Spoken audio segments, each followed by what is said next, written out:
अस्सलाम वालेकुम। हैप्पी किसान पाकिस्तान तो खुश आमदीद। मेरे दोस्तों इस टाइम मौजूद हाँ जी गला मंडी साहिवाल जोइया बरादर ते जी। और 5 सितंबर 2024 के गला मंडी के ताज़ा अज के जोड़े रेट ने वो तुहाडी खिदमत पेश करांगे जी। अपने जिमीदार दोस्तों वास्ते अज थोड़ी जी रेटां दे विच बेहतरी है, थोड़ी जी खुशखबरी है जी जी मैं अज अपने दोस्तों को देंगा जी। और अगर सारा नालों पहलां असीं गल करिए जी चावल की, क्योंकि चावल का जिहड़ा सीजन है वो जारी है जी। हाईब्रिड और ई रिफाइन दी जिहड़ियां कटाइयां हो के वो बड़ी जोर नाल जिहड़ियां आ रही ने। जिहड़ा सी हुण झाड़ दे विच भी थोड़ी जी बेहतरी जिहड़ी आनी शुरू हो गई है। पहले तो बिल्कुल ही गर्मी की वजह तो झाड़ बहुत कम आ रहा सी, बहरहाल हुण कुछ बेहतरी है जी। और चावल की मार्केट के भी थोड़ी जी बेहतरी आ चुकी है जी। अगर असी गल करिए हाईब्रिड किस्म की जी 1800 रुपये तो लग के 2250 रुपये तक रेट है जी। अगर साफ सुथरा माल है जी तो वह रेट जोड़ा है वो बेहतर है जी। तकरीबन 200 रुपये तक जी बेहतरी है वो चावल के आ चुकी है जी।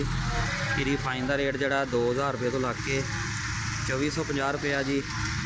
और 1509 की मार्केट जी वो हजे स्टिल है जी 2800 रुपये तो लग के 3100 रुपये तक रेट है जी।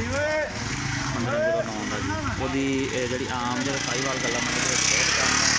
मकई का रेट जोड़ा है वो 2500 रुपये तो लग के 2600 रुपये तक रुकया होया जी।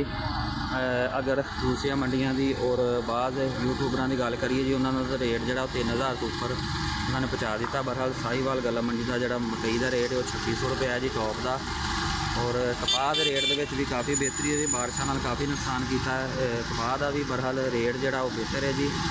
कपाह का रेट जोड़ा है वो 7500 रुपये तो ला के 8500 रुपया जी। तकरीबन 700-800 रुपया कपाह भी पाया जी। और गंदम का रेट रुकया होया जी 2400 रुपये तो ला के 2500 रुपया। सरसों का रेट जोड़ा 6000 रुपये तो ला के 6500 रुपया जी। तिलों के मार्केट के भी तकरीबन काफ़ी बेहतरी है जी। 1000 रुपया तिलों के भी ऐड हो चुके हैं जी। 10,000 रुपये तो ला के 11,500 रुपये तक जोड़ा वो तिलों की मार्केट है जी। दोस्तों गला मंडी साहिवाल के ताज़ा रेट जोड़े तुहाडी खिदमत पेश किए जी।